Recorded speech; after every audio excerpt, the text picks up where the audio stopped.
and cover-ups. UFOs have. One person who knows just how seriously UFO sightings have been taken by the British authorities is ex-MOD operative Nick Pope. From 1952 onwards, it was decided that there really needed to be a small unit set up permanently to research and investigate the UFO phenomenon. And really from the 50s right up until 2009, the Ministry of Defence did have a small project looking at the UFO mystery. Pope manned the UFO desk in the 90s, helping add to the thousands of files the ministry had gathered for decades. Now that they're being released from the vaults, key UFO eyewitnesses give their side of the stories. And UFO experts, skeptics and believers interrogate just what the MOD was keeping secret. Dr. David Clark is the journalist who helped first persuade the MOD to release the files. If you look in the files, there are thousands of unusual things people in the sky from right across the British Isles. There's absolutely no doubt that people see things in the sky that they can't identify. They always have done.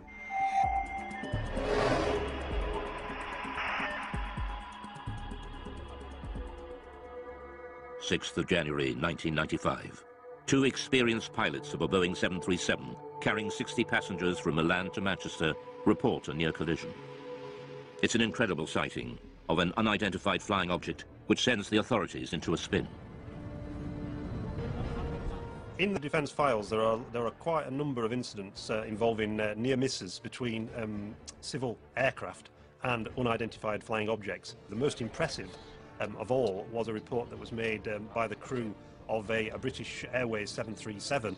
Speedbird 5061, overhead pylons 9 miles. They were just about to enter this cloud bank, quite a clear sky, good sort of vision. Suddenly the first officer said he saw this object coming towards him like an illuminated Christmas tree.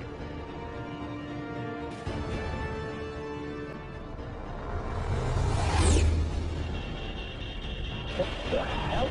It was so low in its approach and so close that he automatically ducked, thinking there was going to be a collision. This thing just zoomed past, and immediately he turned to the captain and said, "Did you see that?" The captain said, "Yeah, I saw it as well." Immediately the pilots radioed into Manchester Control Tower. There's a lot of concern amongst air crews about what damage could be done to the reputation if they became known as, the crew that see flying saucers. So it was interesting in this case that despite that, these two air crew decided that when they landed they were going to file an official air miss report. So that would then trigger a full detailed investigation by the Civil Aviation Authority, which is exactly what happened. For the first time, the MOD files show how this extraordinary incident sparked a full-scale investigation conducted by aircraft near-miss investigator Anthony Booth. Well, it was unusual for a start because it was the only one in my memory in 7 years of working in that particular department that I'd actually dealt with something like this.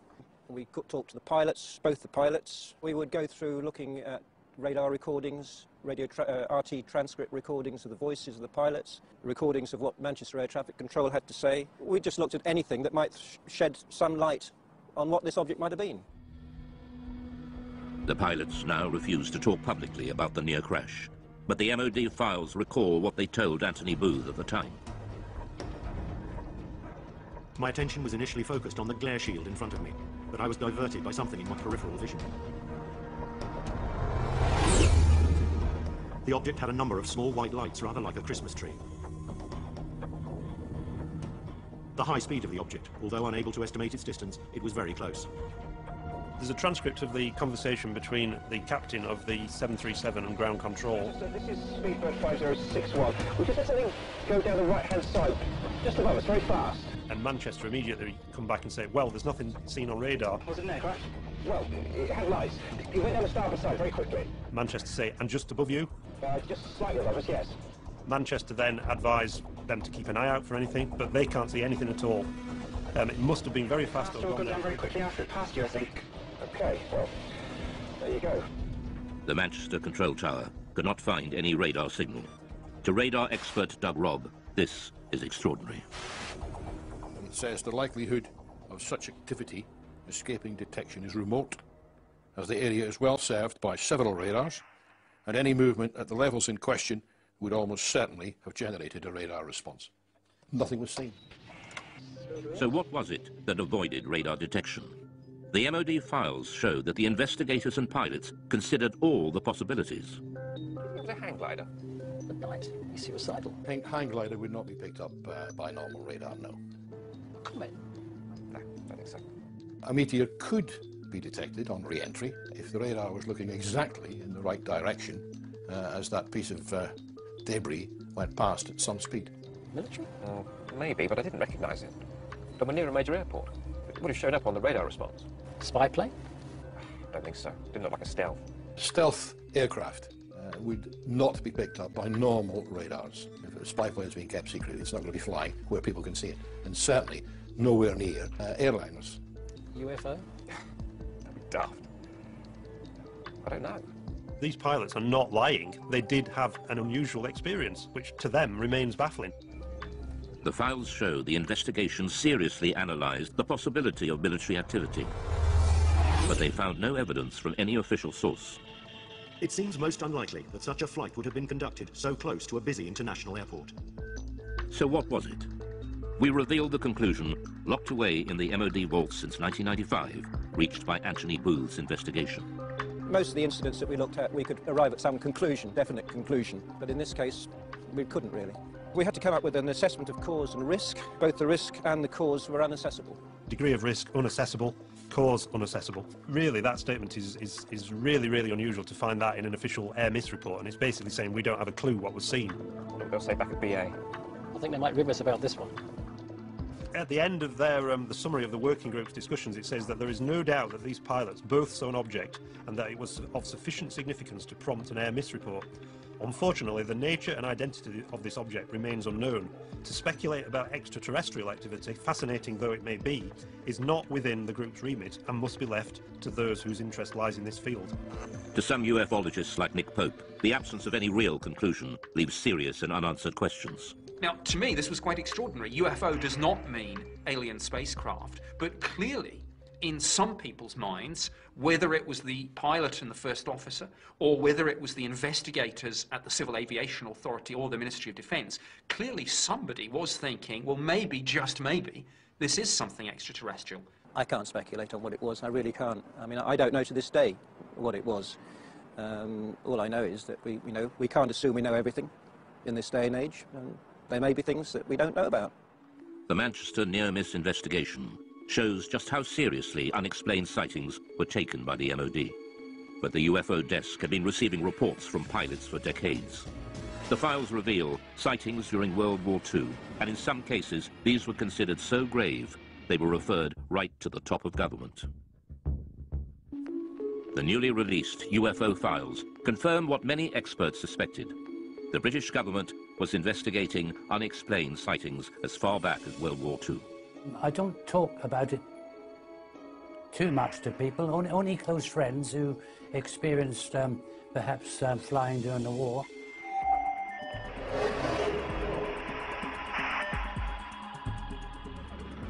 Spring 1944. Britain was engaged in heavy bombing raids over Germany.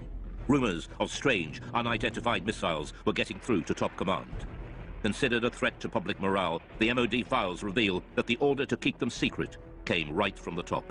Sightings, such as the one seen by gunner Bernard Dye. Now I have here a personal wartime diary. I'll read you an entry which I wrote on the 26th of April. Operation Essen. 300 aircraft raided Essen. Dye then recorded the most extraordinary sight. By unidentified objects, which I describe as just red balls of fire. This is the first time Bernard Dye has spoken on television about what happened that night. We left the target area and we were heading back towards Mildenhall, our base. We were heading across France. Everything appeared to be peaceful. Suddenly I saw 3 balls of fire coming up from below and reported this to our pilot, Arthur Horton, on the intercom. A few seconds afterwards, the rear gunner, Brian Harper, he observed 2 more red balls of fire. Immediately, Arthur was a bit perturbed, and were they fighters? No, not fighters, Arthur, just balls of fire coming towards us. I said to Arthur, no, evasive action, corkscrew, starboard, go, go, go.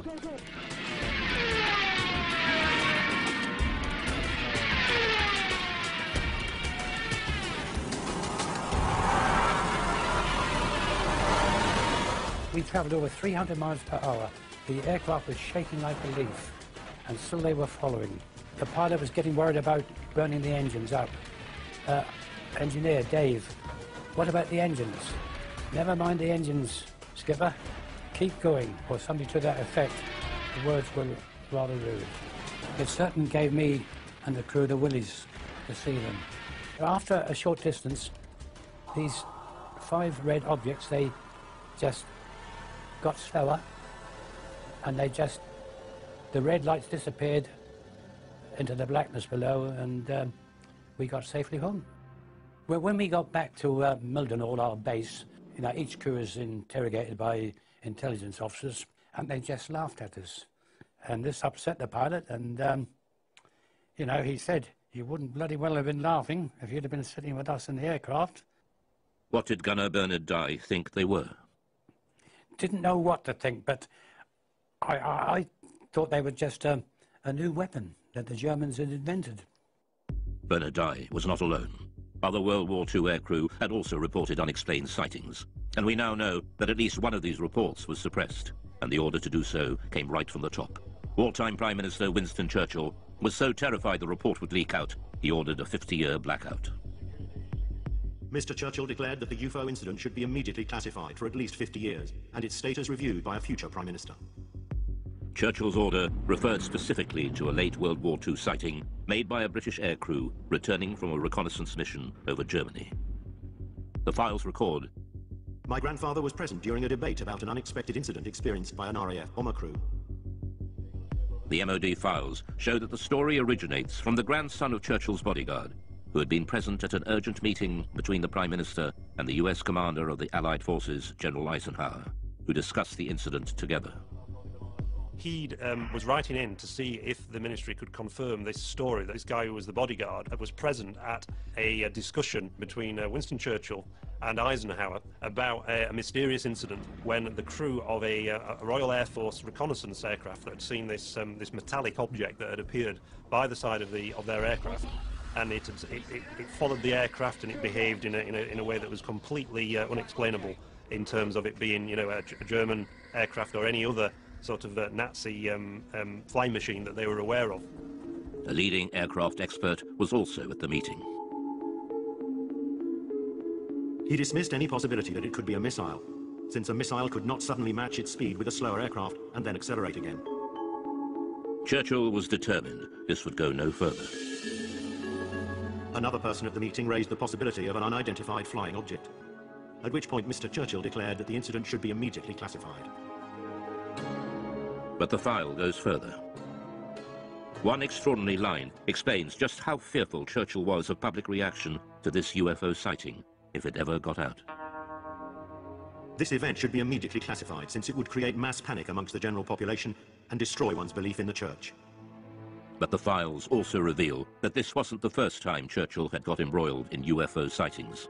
In October 1912, there was sightings of mysterious lights in the sky over the dockyards at Sheerness in Essex. Winston Churchill was the First Lord of the Admiralty, and he had to look into this, and Churchill had to admit in Parliament that he couldn't explain what had been seen. The files show that even after the war, Churchill took a personal interest in unexplained sightings. In the aftermath of the sightings in Washington, D.C. in 1952, that made all the news headlines, Winston Churchill again became interested and sent a memo to the Secretary of State for Air. What does all this stuff about flying saucers amount to? What can it mean? What is the truth? Let me have a report at your convenience. Until now, Gunner Bernard Dye never knew there were other World War II sightings that Churchill wanted kept secret at such a critical time in the war. We showed him the newly released MOD file on Churchill. Well, after reading this report, it sounds, you know, really identical to what we witnessed and saw that night. I haven't heard of this before, but it doesn't surprise me that he was told about it, because things happened during the war years, and there were other objects obviously appeared. It's interesting that during the 1940s there were a very large number of sightings reported by aircrew, and there are various Royal Air Force files at the National Archives that detail some of these reports, rocket phenomena they were described as, but they were never able to explain them. And at the end of the war, when they debriefed some of the Luftwaffe pilots, they said that they'd seen very similar things themselves, and they thought they were Allied secret weapons. So is there an explanation as to what the aircrew saw? Dave Clark has his own theory. They just thought that it was a combination of misperception on part of the aircrew. They were expecting enemy action because they were so charged up on adrenaline. UFO or not, the files show that the World War II leaders were desperate to keep such sightings away from the public. The next file reveals how, even decades later, the government was still panicking about UFOs.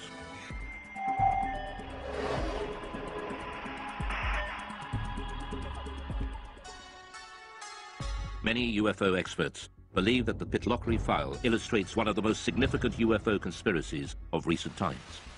It involves photographs of an unidentified object captured flying over a remote Scottish valley.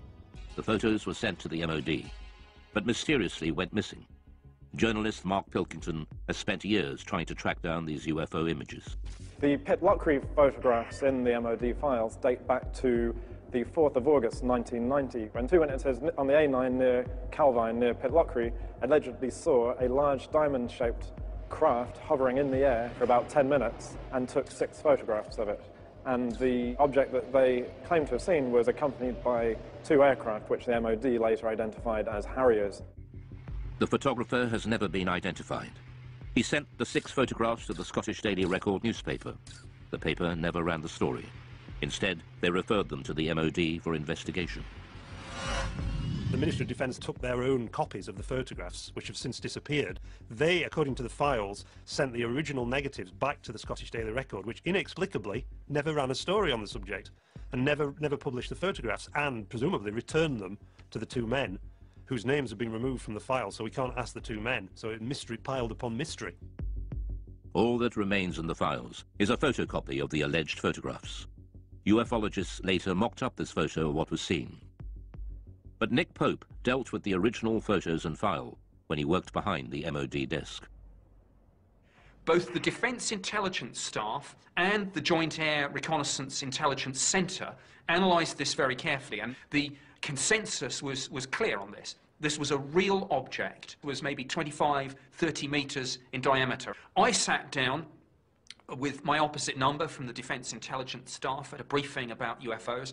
We discussed this photograph extensively. This was something that was of defence interest, because clearly it could do something that we couldn't, and we wanted that technology. The MOD was determined to play down the incident. There's an interesting briefing by the Ministry of Defence press office on defensive lines to take if these photographs made it into the newspapers, and they were asked questions about this. And there's a list that basically says that we have looked at the photographs and no definitive conclusions have been reached regarding the large diamond-shaped object. And if they were pressed by the media, they were told to say all sighting reports received by the Ministry are referred to the staff in the departments which are responsible for the air defence of the UK. During his time with the Ministry, Pope had a blown-up copy of the photograph on his office wall, until it was personally taken down by his superior. One suggestion was that this was a secret prototype American spy plane.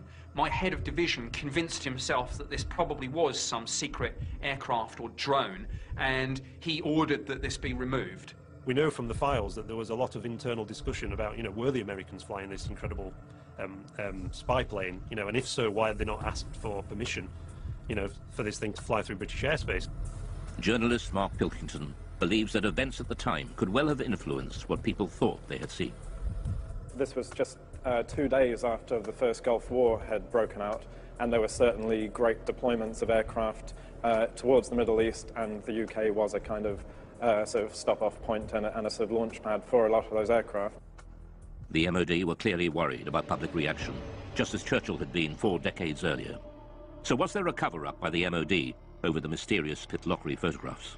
There's a possibility that the Ministry of Defence destroyed these images, possibly because they thought that they were some American spy plane that they'd rather we didn't know about, or maybe if this thing genuinely remained unexplained, because we simply didn't want the embarrassment of saying that there might be things in our airspace with speeds and manoeuvres that exceed everything that we've got, and yet which remain unexplained. However, all we're basing this on, we should make clear, is a very grainy, fuzzy black and white image that, for all I know, could have been drawn by a child with crayons. Mark Pilkington is still looking for the real Pitlochry photographs to find out just what did put Britain's defences to the test. But 6 years later, on Britain's east coast, another UFO sighting sparks off a full-scale military investigation and a direct challenge to the Secretary of State for Defence. In 1996, the Ministry of Defence was drawn into a serious breach of UK defences by a UFO over East Anglia. MOD files reveal it not only involved the police, Coast Guard and RAF, but a call to the Defence Secretary to scramble jet fighters. I'm very concerned about an incident that occurred off the East Anglian coast recently involving a visual unidentified flying craft sighting that was correlated by various different military radar systems. Why weren't our jets scrambled? It was one of the biggest UFO scares ever. And it all started one quiet October night on the East Coast.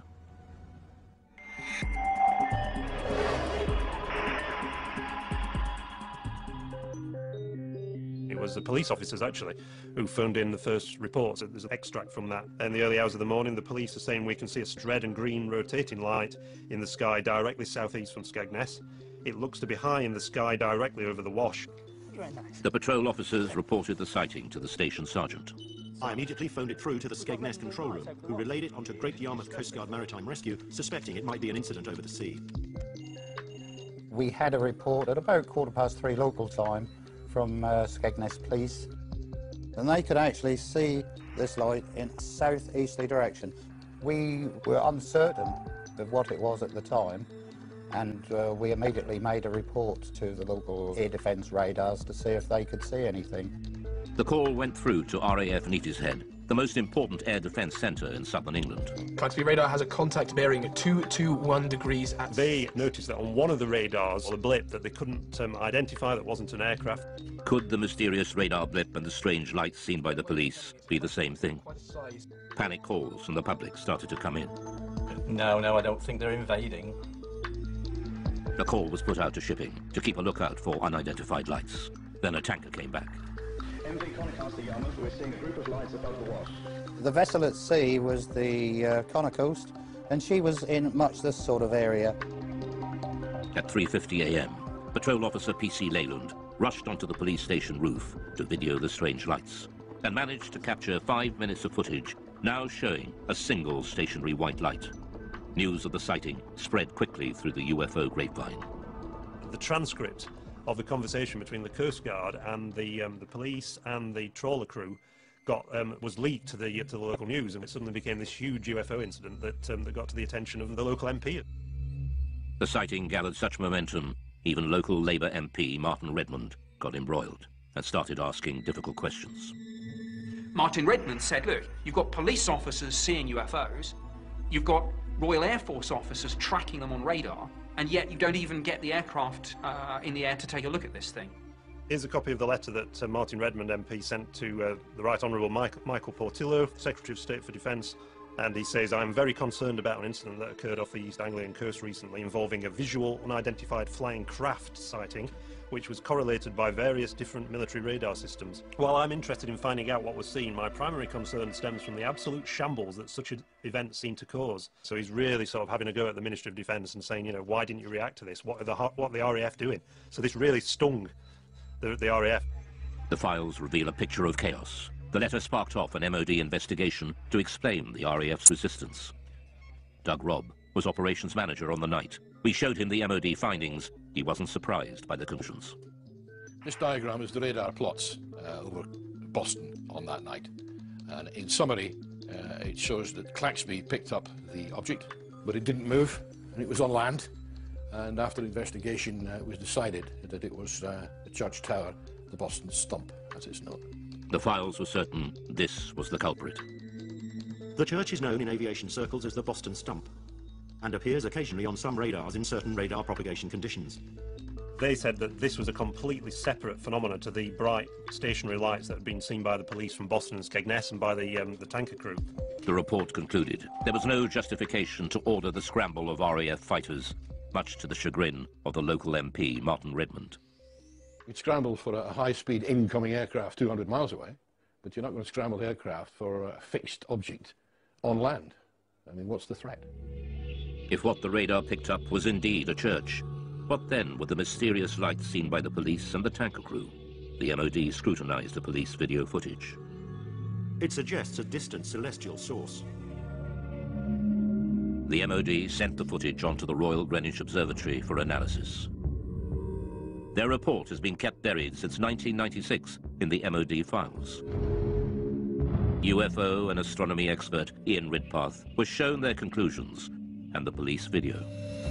If you look at the police video, you can see it's just a bright dot of light just sitting there, not appearing to do anything. So, to me, this shows that even the most impeccable witnesses can actually make what is really a basic mistake, which is just misidentifying bright celestial objects. Well, the most common culprit is the planet Venus. In fact, it's called the queen of the UFOs, and this is because it's the brightest object in the night sky after the sun and the moon, which could have been what the police were seeing. He also believes there's an explanation for the colors of the lights. When the camera zooms in, very often the camera will completely lose focus, and you can actually see some odd shape to the light, which is actually the diaphragm of the camera.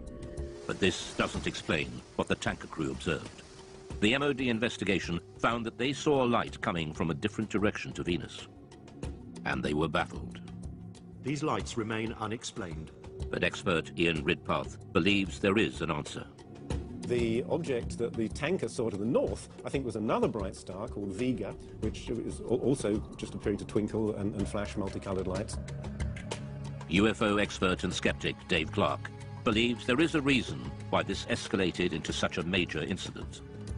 This happened in 1996, which was the very height of the popularity of the X-Files series on TV. It was the biggest sort of year, the 1996-97, in terms of number of reports they received since 1978. So is this case closed for East Anglia? Or will more mystery emerge, just as it has, with one of Britain's most celebrated cases that refuses to go away, the Welsh Roswell?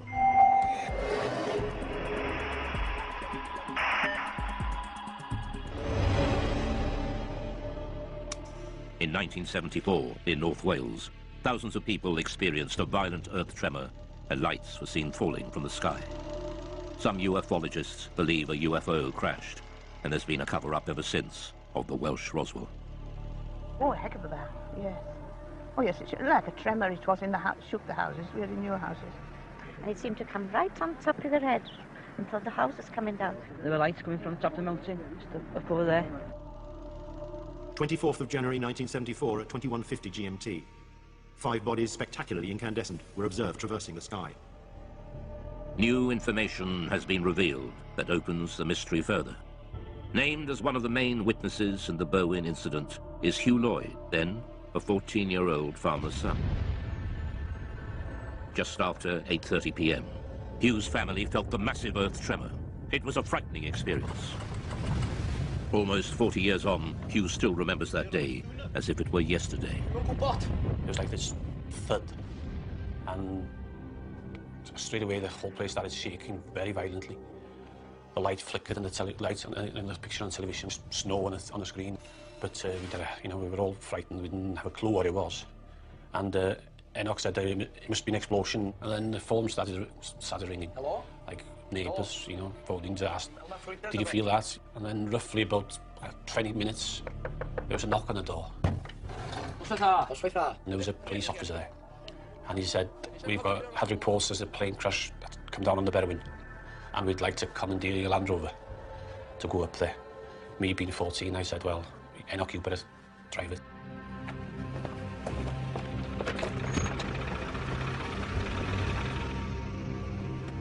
We carried on up the mountain about half a mile, maybe 3/4. We drove up the track and we stopped, got out and got torches, and it was very quiet and very dark, but nothing to be seen. How are we going with the torch? One of them said, there's nothing here. It's too quiet, we can't see anything. We might as well go down. So we turned back to the vehicles, and as we were approaching the vehicles, we saw this very bright white light. It's up the valley, just behind those trees there, up to the left in the valley between those two mountains. A very bright white light, you know, coming up from the ground, you know, pointing upwards. But it was, you know, very, very bright. I knew it was coming from the ground, but we couldn't actually see the source of the light because it was, you know, in the valley itself, being hit, and the light didn't look like a plane crash. It was too white for a fire. It didn't last for very long, 20 seconds at the most. They searched the mountainside, but there was no sign of a crash. So what was the light? Ufologist Andy Roberts has researched the Berwyn UFO for years. Although a skeptic, he admits there is a central mystery to the incident involving another key witness. At a village nearby called Llanderfel, there was a district nurse called Pat Evans. She felt the explosion there, and because she was a nurse and had all the medical equipment, thought if a plane's crashed, I could get up there and give much-needed help until the emergency services arrived. Pat Evans was with her 2 teenage daughters, 4 miles from Hugh Lloyd when the earth tremor hit. So she picked up her 2 young daughters, got them in the car, drove the 10-15 minute drive up onto the B4391 road, expecting to see an aircraft crashed and in flames. This is the road that she was driving on, and it's a road that she knew very well, so she had no problems driving up here at night. And obviously she was out there looking for what she thought was going to be a plane disaster. And just as she came out from the other side of this copse of trees, she was absolutely astonished to see, far across the hills to the left, a huge ball of red, white, orange, pulsating light. Whatever the object was, it was too far from the road to be reached on foot. Pat and her daughters watched, astounded at the ball of light, slowly pulsating and changing colour.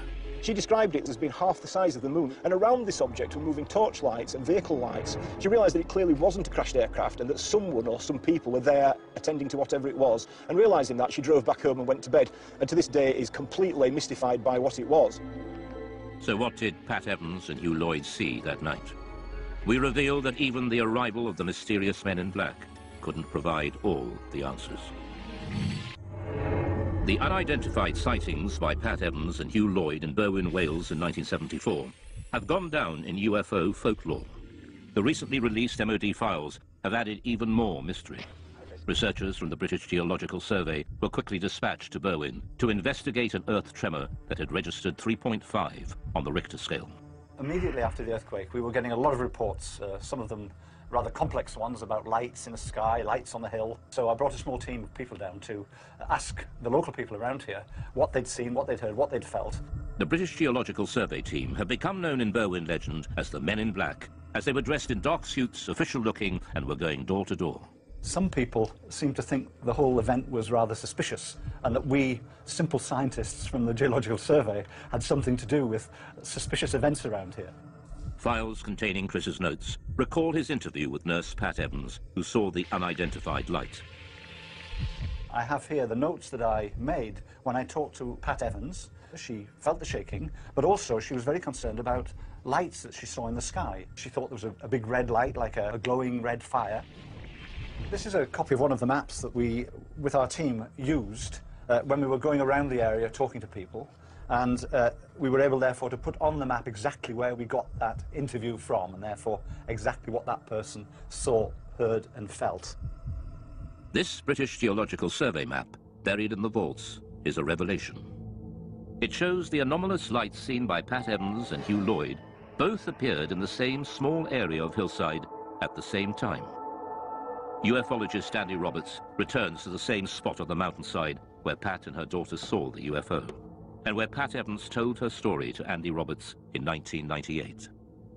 When I brought Pat Evans up onto this mountain road in 1998 and she told me her story then, I photographed her. And the photograph that I took showed her pointing to where she saw what she saw in 1974. And judging by this photograph, she was pointing over there, and which we know is where the police and farmers were searching that night. Pat Evans was on the Llangannock to Welshpool Road, which is just, well, there, just beyond the forestry there. So if she was there, she probably saw the same lights as we saw. You know, because she's dead in line. I'm sure, I'm nearly positive that's the same lights as she saw. The recent files show the MOD's explanation for the sudden explosion and mysterious lights. Subsequent search of the hillsides in question revealed no sign of impact, however. The Meteorological Office considered that these sightings could have been occasioned by a bolide, that is to say a meteor, which enters the Earth's atmosphere and burns up before reaching the ground.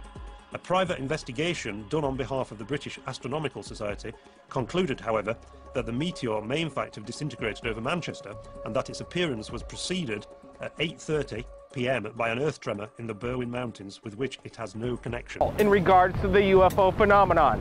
So if you capture anything amazing, submit it to us via Skype, Facebook, Twitter, and we'll be checking out your incredible videos. Keep your eyes on the skies, everybody. My name's Blake Cousins, and we'll see you again next time. All right, we're here going up the world's steepest road in the United States of America. And let me tell you, it's a hairball situation. I'm gonna put it into third gear and we're gonna take this all the way. Like I said, world's steepest road in the state of the United States of America. Here we go, let's gun it. Everybody hang on now. Okay. Now this is about almost, I'd say 60% incline right there, and we just hurdled it. Now look at this. We're in four-wheel drive lockdown in our Wrangler, and it's pretty much handling it quite well.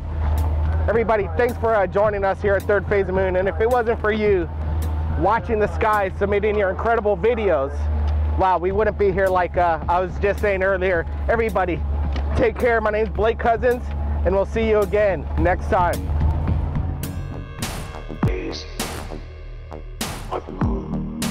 This is Blake Cousins, founder of Third Phase of Moon. Welcome to the show, Blake.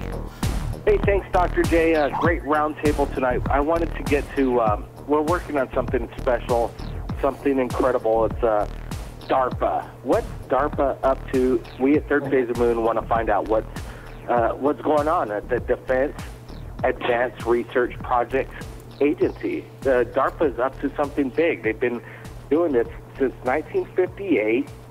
Their headquarters are in Arlington, Virginia, and they have 240 employees, and they have $1 billion budget. These aircraft that DARPA's using and building from reverse Elling technology, it's something incredible, something that needs to be investigated. We're looking for people that are on the inside of DARPA. There's only 240 employees.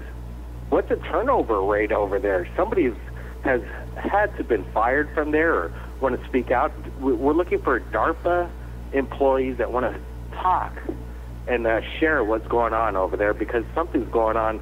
These aircraft are something straight out of a Star Trek movie, but they don't look like UFOs. UFOs and these other videos that we get right here at Third Phase Moon, they're unconventional. DARPA keeps it conventional, but still there's that edge.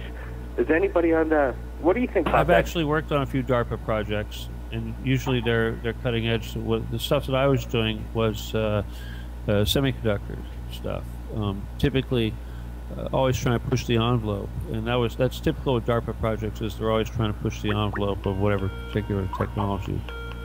So DARPA, I think what they're doing is reverse engineering. Obviously, I think it's a given. Obviously, we've had craft since at least 1936. Hitler had. We've had them since 1942, the Cape Girardeau incident in Missouri, unless you want to go back to the 1896 case in Aurora, Texas. But obviously to say that we have had ET craft and have not reverse engineered them would be very stupid. Well, yeah, that's, if you want to look for the ET connection, if you look at Corso's book, The Day After Roswell, he says that the technologies that were released were semiconductors, night vision, and lasers, right? Exactly. There's a trifecta. Kevlar, right? Kevlar too. Well, Kevlar, yeah. But from my standpoint, I happened to be in the optics industry, which dealt with semiconductors, lasers, and night vision. So that was kind of, And he seeded that technology into what we're using and right DARPA, now. Of course, feeds it.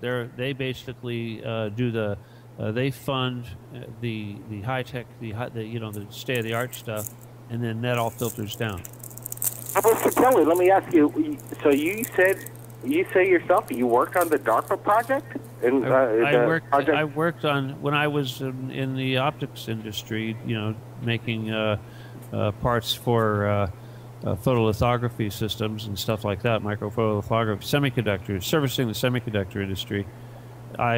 Several projects that came through there over the years were DARPA, but typically, I can tell you exactly what they were.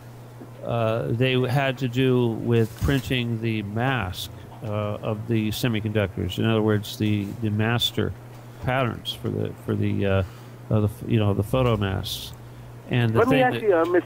Lee, thanks for coming back on Third Phase Moon. There was a lot of comments on the Illuminati came forward, and you gave a lot of information. People were really interested in your insight. But when the annual budget claimed by Wikipedia is that it's $1 billion and there's only 240 employees, that's accurate?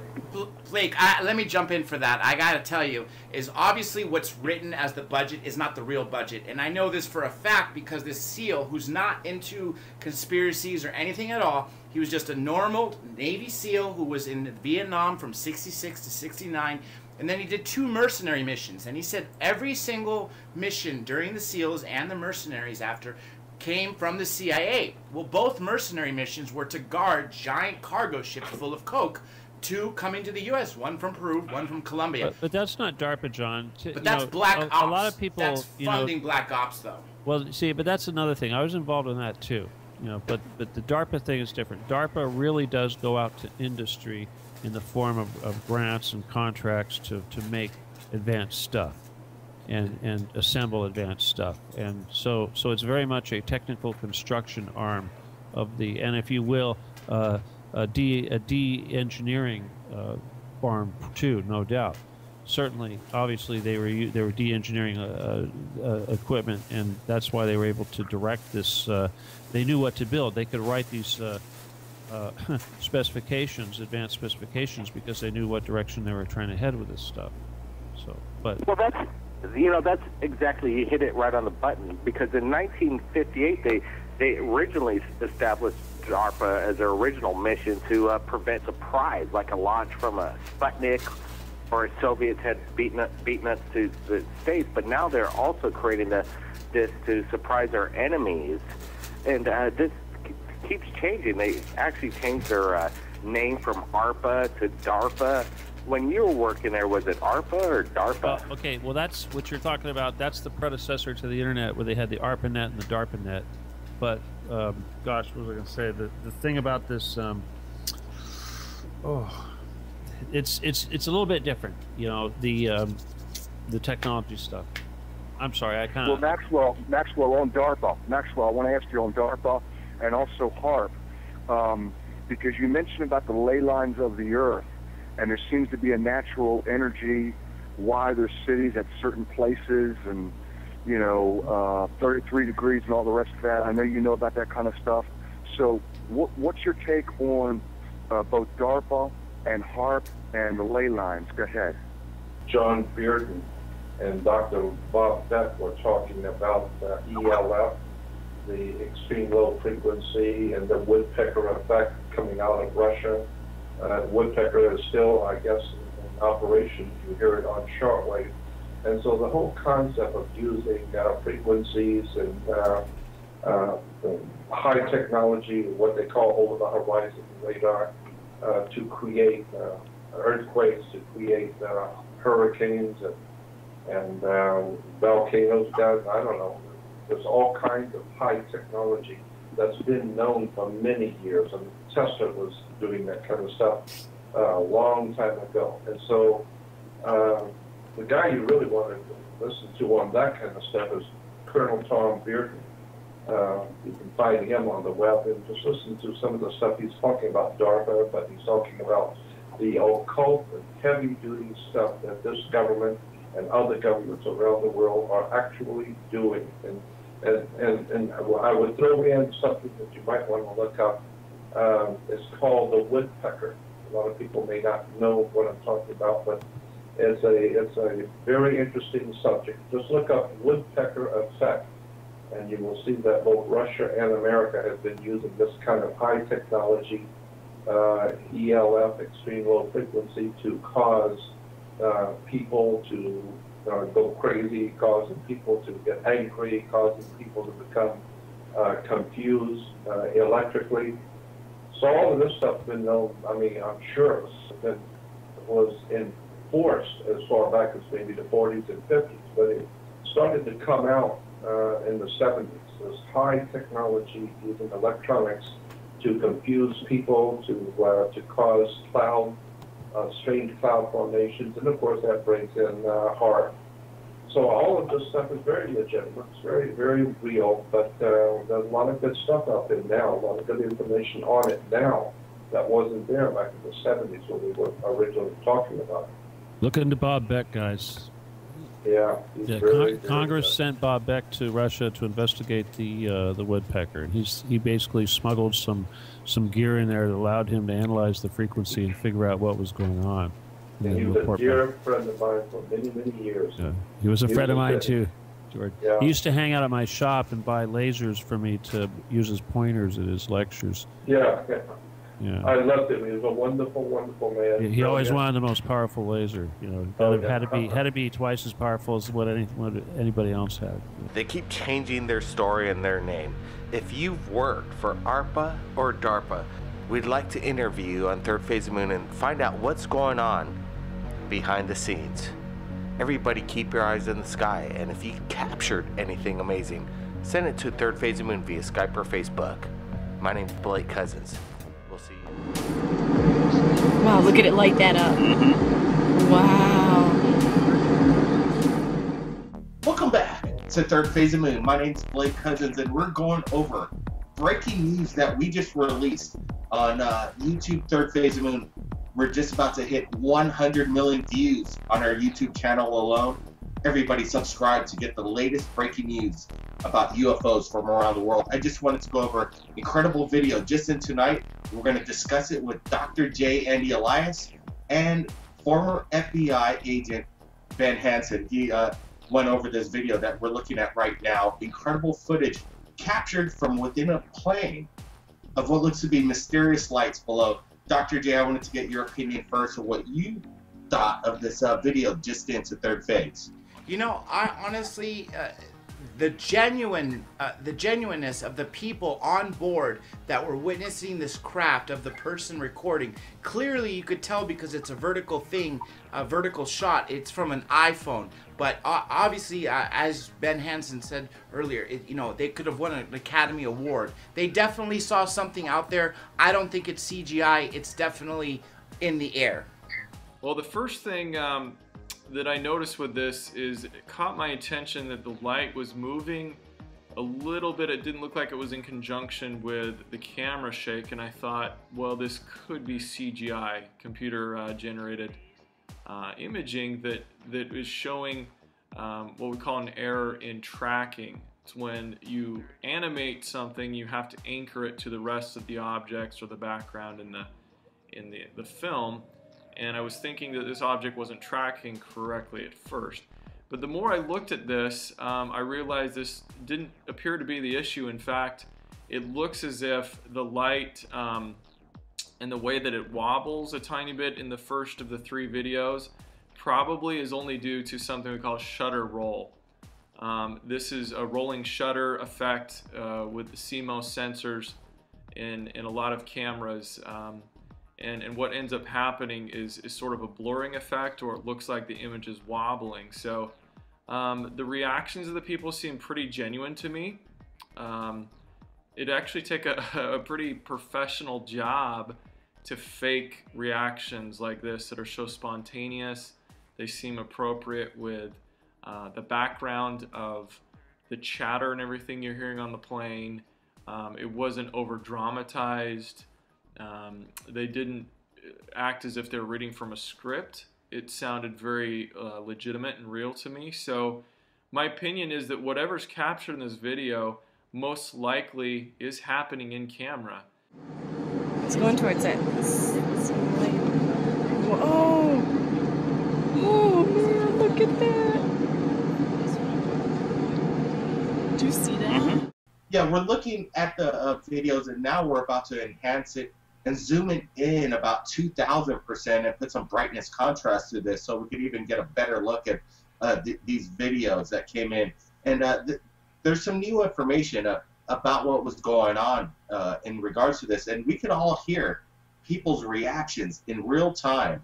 This is something incredible, but They were on their way from a business trip from Vegas to Chicago, and they're thinking this is closer to Vegas. So, and it was shot in what was it, March or May 9th, 2013. So there's old UFO videos out there.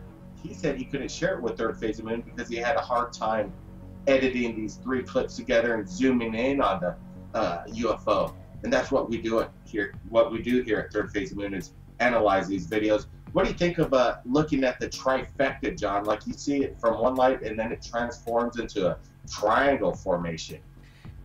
You know, that's definitely not the first of a UFO doing that. As people have seen, and many times they will see one light all of a sudden turn into 3 or 5. They will see one ball or even a cylinder turn into a triangle. So it's not uncommon that they are actually shape-shifting. The other possibility is that they were seeing it as it's coming in through one dimension, possibly as one light, and then as it got closer it turned into 3. Or the other option is it really was 3 objects that came in together, because there are cases in the past, Blake, that did have multiple UFOs stacked together that came forward and then released to multiple.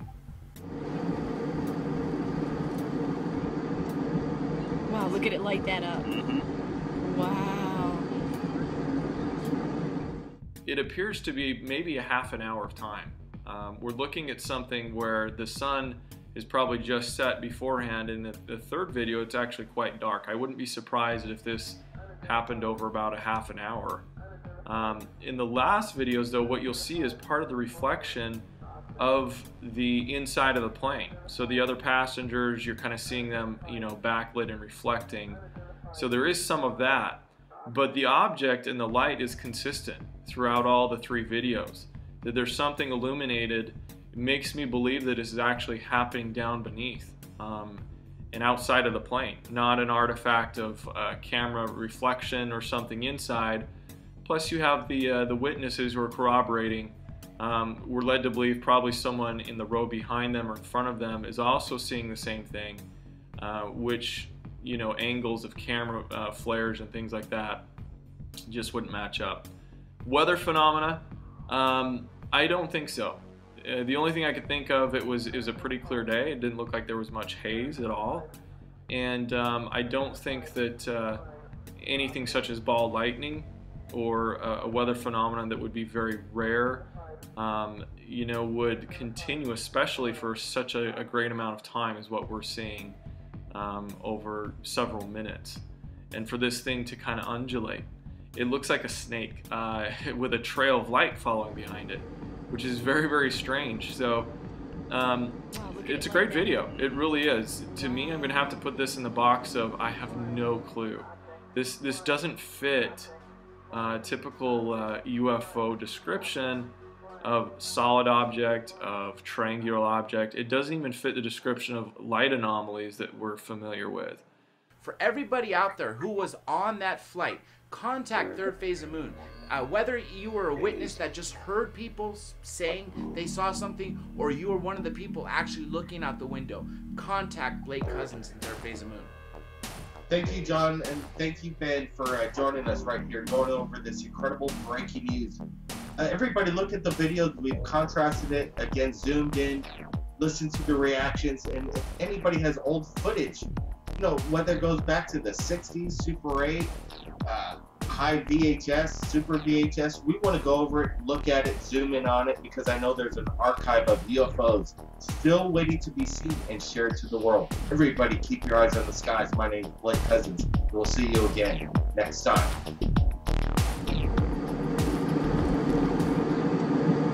Wow, look at it light that up. Wow.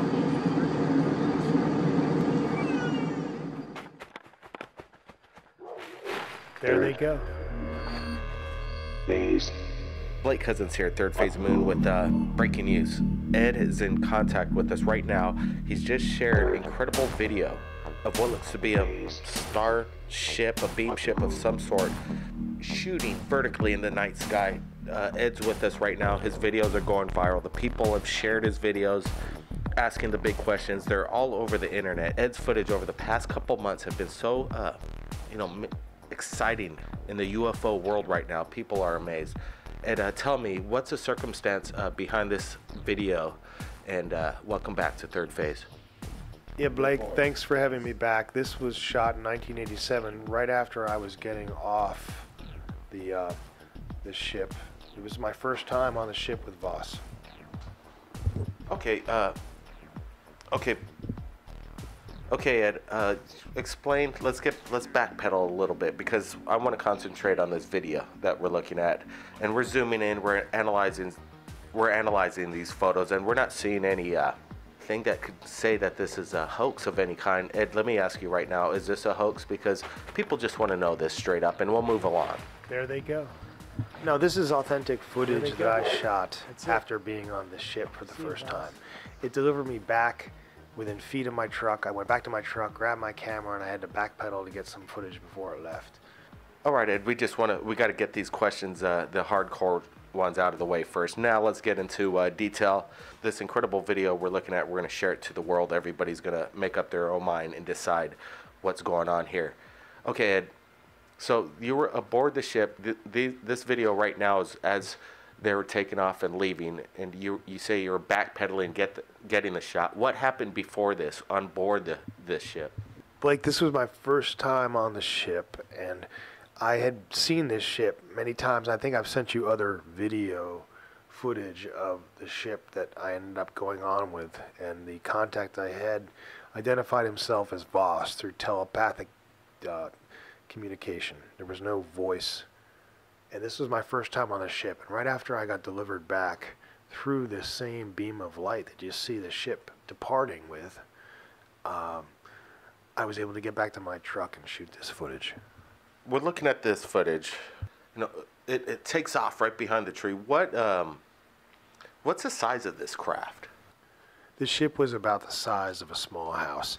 It was probably about 80 feet to 120 feet in length, and the height of it was maybe 2/3 of that.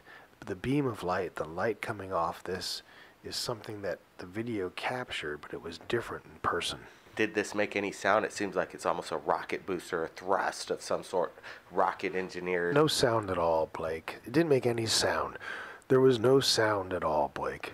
You know, we're talking right before you shared this video, that you're saying that this isn't you have somebody in your family that... I mentioned that my uncle was a lieutenant in the Air Force during World War II.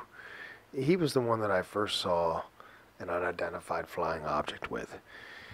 It happened when I was a young boy, and it happened more than once, but it happened with my uncle.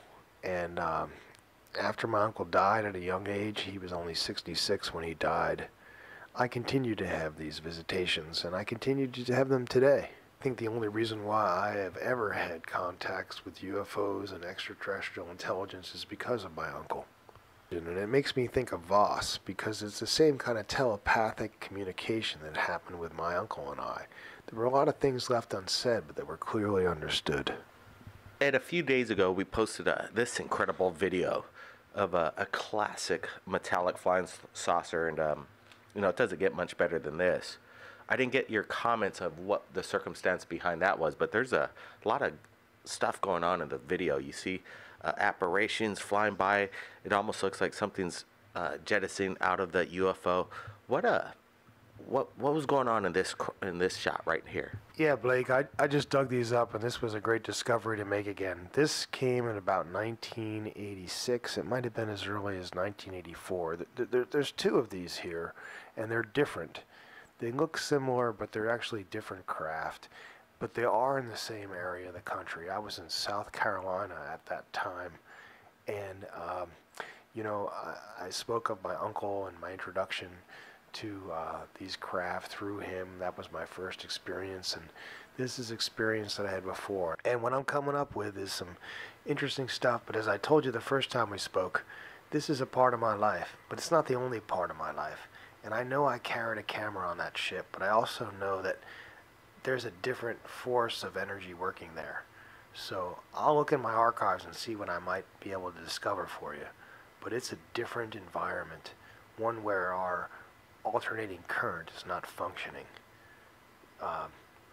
I'll see what I can come up with. As I find this is enjoyable for me. I'm having a good time looking at these old archives and digging the stuff up. And as I said before, this is just a part of my life. Like there's another part of my life.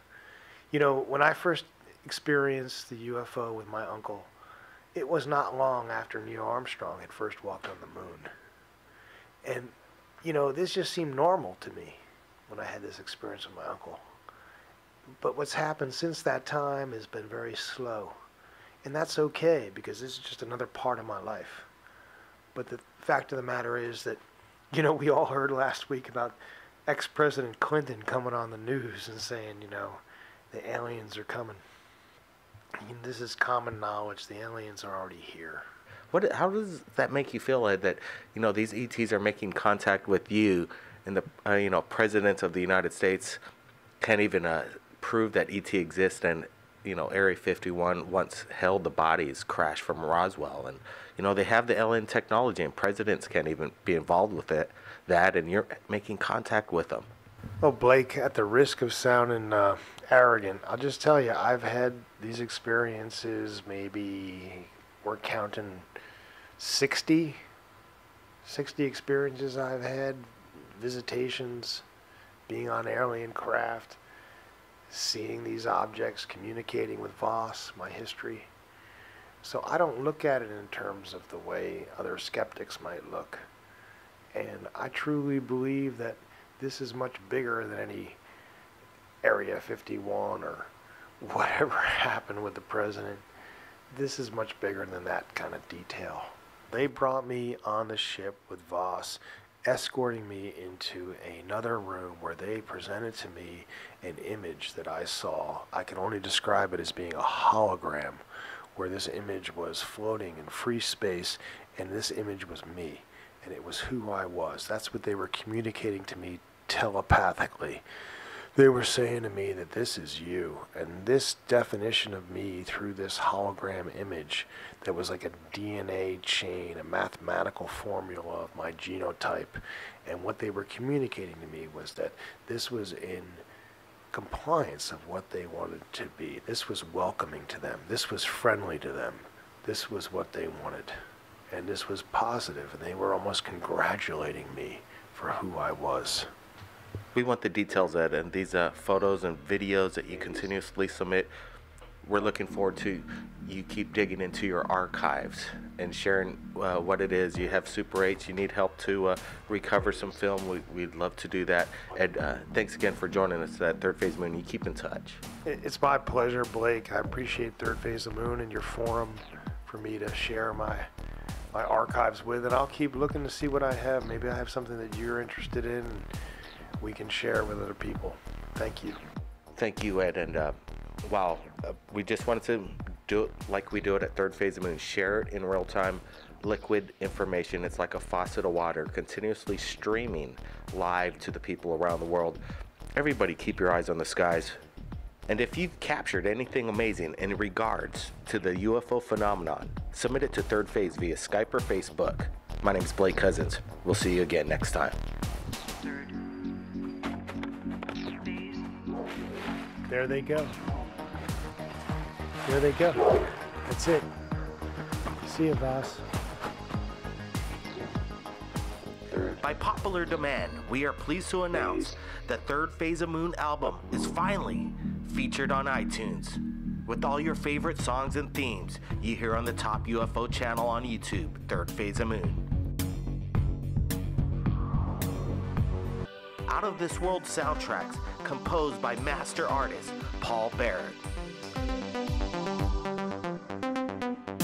With 12 remastered and extended cuts to enjoy. Download them now, exclusive on iTunes. Click the link in the description below. Now listen for yourself, heard by millions around the world, Paul Barrett's album, Third Phase of Moon.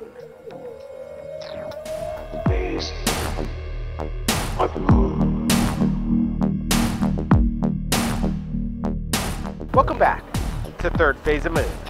My name's Blake Cousins, and in this week's episode, we're going over 2 incredible videos submitted to us right here at Third Phase. Now let's get to it.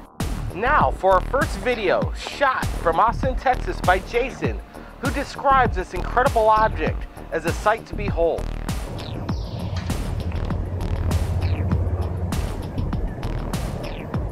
Notice the light blinking underneath the craft. This isn't no FAA regulated lights. What is this object?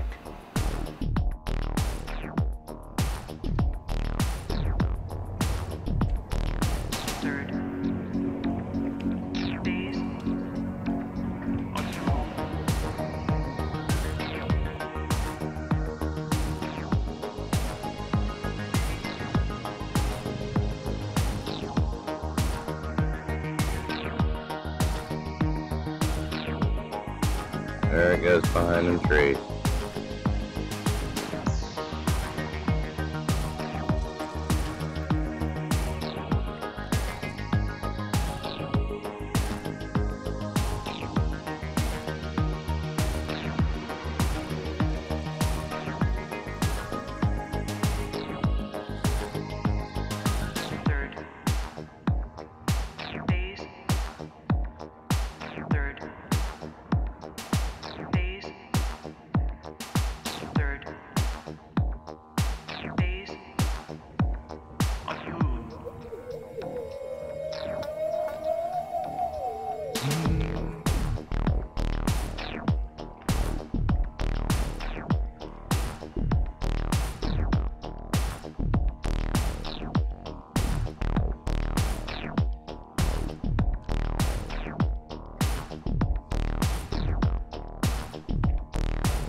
Look at that. I wonder why a UFO would need landing lights.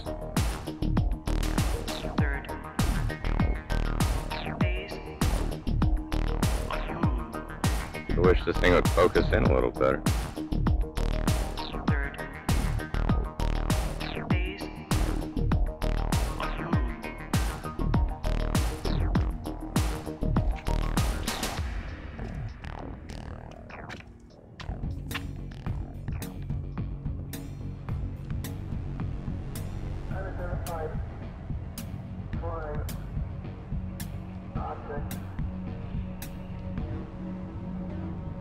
There he goes behind the trees.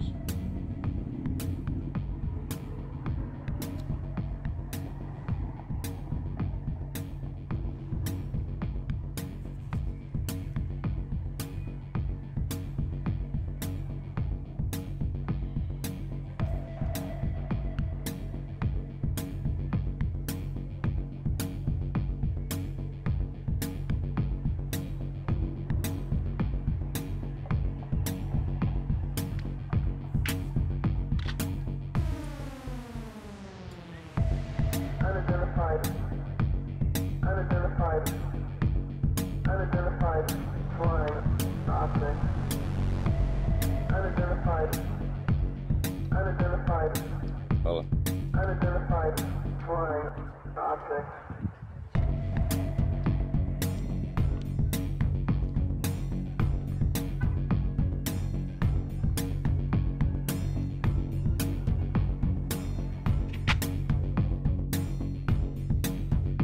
It's going into that light. Hard to see.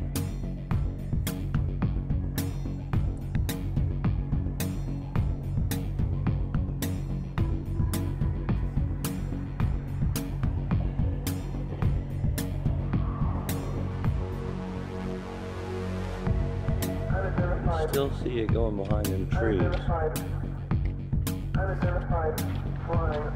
It's right over downtown Austin, Texas. Unidentified flying object. And I can't see it anymore. Still see it on film though. It's gone though, I can't see it at all.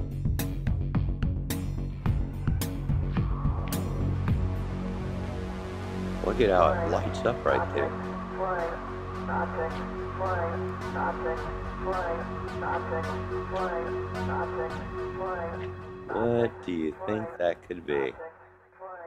We want to thank Jason all the way from Austin, Texas for submitting his incredible video to us right here at Third Phase of Moon. Now for our second video, we received a call from Amanda all the way from Michigan while we're live on the radio show, and she submitted this incredible film. Take a look at it. Unidentified flying object. When I first received the video, I didn't notice and realize what Amanda was explaining to me on the radio was that there was a massive skyscraper-sized UFO, triangular in shape, hovering over this mansion.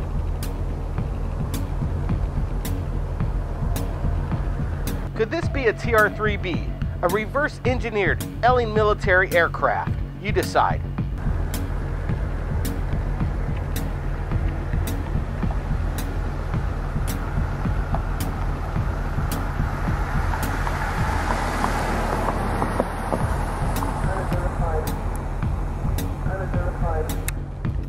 Unidentified flying object.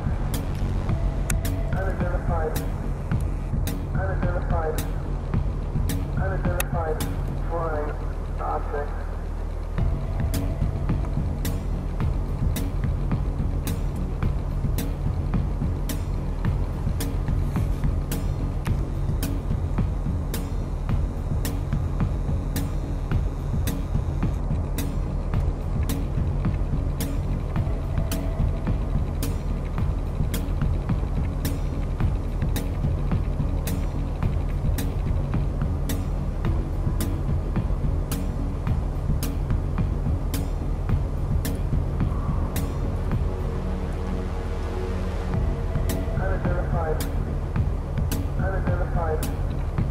Unidentified flying object.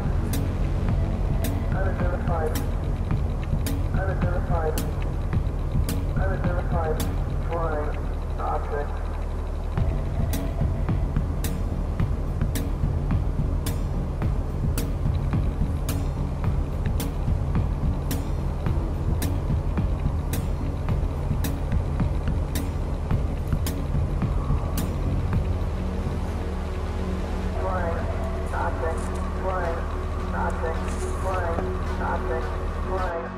I'm recording now, because what I thought I was taking a video before, and I think I am right now, but yeah, I think I am. It's right above me.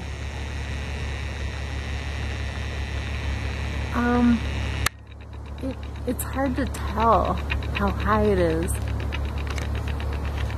No. I'll show you the video because right now I am taking a video. Oh my god, it's gonna be on the news. It has to be. Somebody else has to be seeing this.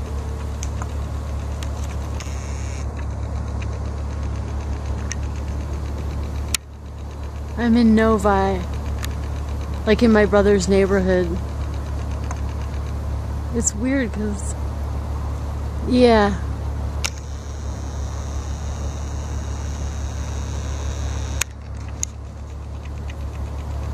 Let me get another.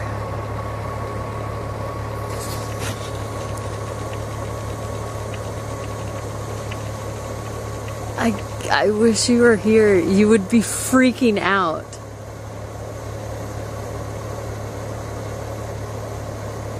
Yeah, I'm taking good footage now because there's a perspective, like there's a house in perspective, and now it's kind of going far away now.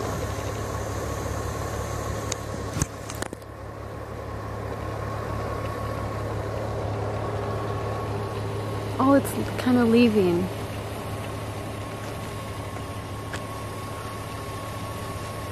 It's going east. Oh my, they have to know I'm here. Oh my god.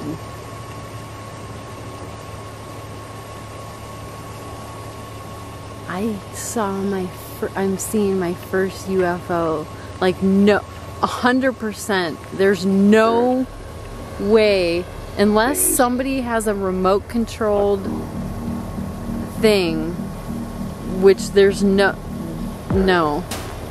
because it's, I still see it, it's like, oh my God.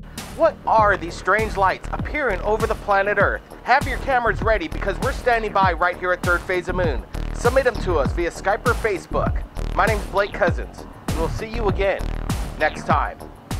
By popular demand, we are pleased to announce the Third Phase of Moon album is finally featured on iTunes. With all your favorite songs and themes you hear on the top UFO channel on YouTube, Third Phase of Moon.